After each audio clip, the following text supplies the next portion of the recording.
ప్రస్తుతం గౌతమ్ 9వ తరగతి చదువుతున్నాడు. తెలివైనవాడు, అందరికంటే మిన్నగా ఉంటాడు. చదువులోనే కాదు, అన్నింట్లోనూ ఫస్టే. వీటికి తోడు కంప్యూటర్ నాలెడ్జ్ కూడా బాగా ఉంది. చిన్నప్పుడే మా వాడికి కంప్యూటర్ గురించి ఎంత తెలుసో అంటూ మొన్నటి వరకు మురిసిపోయేవాళ్ళు తల్లిదండ్రులు. ఇప్పుడు ఆ కంప్యూటర్ ఇంట్రెస్టే చదువు మీద కన్నా వీడియో గేమ్స్ మీదికి మనసు మళ్లించింది. స్కూల్ నుంచి రావడంతోనే కంప్యూటర్ ముందు కూర్చుంటాడు. సెలవు రోజైతే చెప్పనే అక్కర్లేదు.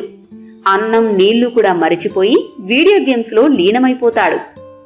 ఎర గౌతమ్, ఎప్పుడు చూసినా వీడియో గేమ్సేనా? చదువు మీద మనసు పెట్టేదేమైనా ఉందా అని ఒకరోజు కోప్పడ్డాడు గౌతమ్ తండ్రి విశ్వనాథ్. తన దృష్టి మొత్తాన్ని కంప్యూటర్ మీద పెట్టిన గౌతమ్ ఒక్కసారిగా ఉలిక్కిపడ్డాడు. కంగారు పడుతూ, లేదన్నా, బాగానే చదువుతున్నా అన్నాడు. మీ నాన్నగారొస్తే కోప్పడతారని చెప్పాను కదరా గౌతమ్ అంది గౌతమ్ తల్లి. చూడు గౌతమ్, గుర్రాన్ని నీటి చెరువు వద్దకు తీసుకెళ్లొచ్చు కానీ నీరు మాత్రం తాగించలేం. మేం ఫీజులైతే కట్టగలం కానీ నీ చదువును మేం చదివి పెట్టలేం. పొరపాటుగా ఫెయిల్ అయ్యావే అనుకో, ఆ తర్వాత పరిస్థితేంటో ఒక్కసారి ఆలోచించు అన్నాడు తండ్రి. నిన్న మొన్నటి వరకు చదివే ప్రపంచంగా ఉన్న గౌతంలో కంప్యూటర్ కారణంగా సడన్ గా వచ్చిన ఈ మార్పును చూసి తండ్రి విశ్వనాథ్ తట్టుకోలేకపోతున్నాడు. ఎన్నోసార్లు మందలించాడు, అయినా లాభం లేకపోయింది. చదువు మీద శ్రద్ధ తగ్గి మార్కులు తగ్గాయి. వచ్చే సంవత్సరం 10వ తరగతిలో కూడా ఇలాగే ఉంటే ఎలా? పొరపాటున ఫెయిల్ అయితే నా పరువేం కావాలి? ఫలానా అబ్బాయి పరీక్ష తప్పాడు అంటే ఎంత నామోషి. మావాడు 10th లో 10 GPA సాధిస్తాడని ఆఫీసులో గొప్పగా చెప్పుకున్నానే, ఇప్పుడెలా అని తండ్రి మదనపడ్డాడు.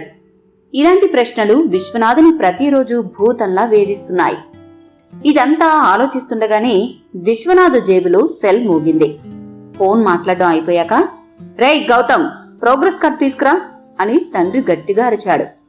ఆ మాటకే గౌతమ్ ఒళ్ళు జల్లుమంది. కంగారు పడుతూ ప్రోగ్రెస్ కార్డు అందించాడు. ప్రోగ్రెస్ కార్డు చూడడంతోనే విశ్వనాథ్ కోపం కట్టలు తెంచుకుంది. గౌతమ్ చొక్కా పట్టుకుని 2 చెంపలు ఏడాపెడా వాయించాడు. ఈరోజు మీ ప్రిన్సిపాల్ గారు ఏమన్నారో తెలుసా? మీ అబ్బాయి వల్ల మా స్కూల్కి చెడ్డ పేరు రావచ్చు, మునిపట్ల మార్కులు రావడం లేదు అని ఫోన్ చేసి చెప్పారు అన్నాడు విశ్వనాథ్. గౌతమ్ ఏడ్చుకుంటూ బెడ్రూంలోకి వెళ్లిపోయాడు. ఏడ్చి ఏడ్చి అలసిపోయి అలాగే నిద్రపోయాడు. అంతలో గౌతమ్ గౌతమ్ అని పిలుపు వినిపించింది. ఉలిక్కిపడి లేచాడు గౌతమ్. ఎదురుగా కంప్యూటర్. ఏంటి గౌతమ్, వింతగా చూస్తున్నావు అంది. గౌతమ్కు పట్టరాని కోపమొచ్చింది. నా ముందు నుండి నువ్వు అర్జెంటుగా వెళ్ళిపో, లేకుంటే నేనేం చేస్తానో నాకే తెలీదు అంటూ గట్టిగా అరిచాడు. అయ్యో, అంత కోపం దేనికి? నేనేం తప్పు చేశాను అంది కంప్యూటర్. అంతా నీ వల్లే. ఈరోజు నేను దెబ్బలు తినడానికి నువ్వే కారణం అన్నాడు గౌతమ్. అవును, తప్పు నీది కాబట్టి తన్నులు తిన్నావు అంది కంప్యూటర్. తప్పు నాదా? ఆశ్చర్యంగా అడిగాడు గౌతమ్. అవును, ముమ్మాటికి తప్పు నీదే. ఎందుకో చెప్తా విను. మేము మీ మనుషులకు పని భారం తగ్గించిన మేధావులం, మీకు స్నేహితులం. ఒక్క మాటలో చెప్పాలంటే మీ కళ్ల ముందుకి ప్రపంచం మొత్తాన్ని తీసుకురాగల సమర్థులం. మా బుర్రలో నువ్వు ఆడే గేమ్స్ మాత్రమే కాదు, చదువుకు సంబంధించిన విషయాలు కూడా ఎన్నో దాగి ఉన్నాయి. అంతులేని విజ్ఞానముంది.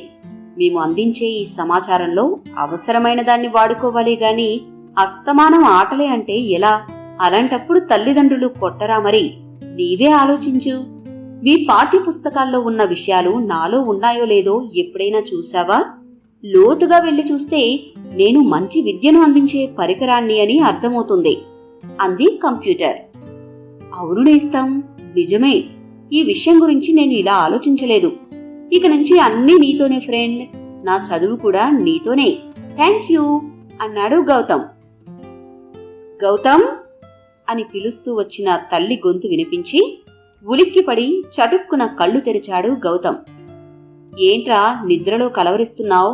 ఏదైనా పీడకల వచ్చిందా అని అడిగింది తల్లి వరలక్ష్మి. ఒక్క నిమిషం ఆగి ఆలోచించాడు గౌతమ్. దేవుడా, ఇదంతా కలనా? నా కళ్ళు తెరిపించడానికే ఈ కల వచ్చినట్టుంది అని తనలో తానే నవ్వుకున్నాడు గౌతమ్.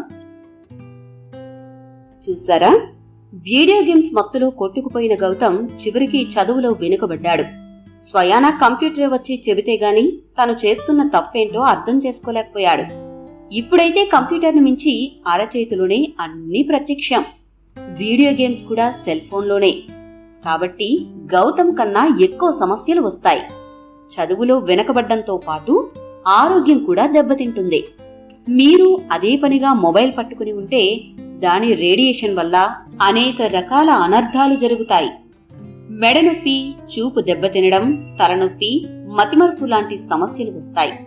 మీరు క్లాసులో యాక్టివ్గా ఉండి శ్రద్ధగా చదువుదామని అనుకున్నా మెదడు సామర్థ్యం తగ్గుతుంది.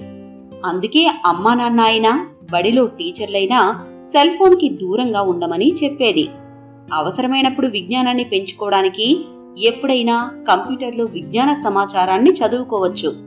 కానీ సెల్ ఫోన్ జోలికి వెళ్ళొద్దు మరి.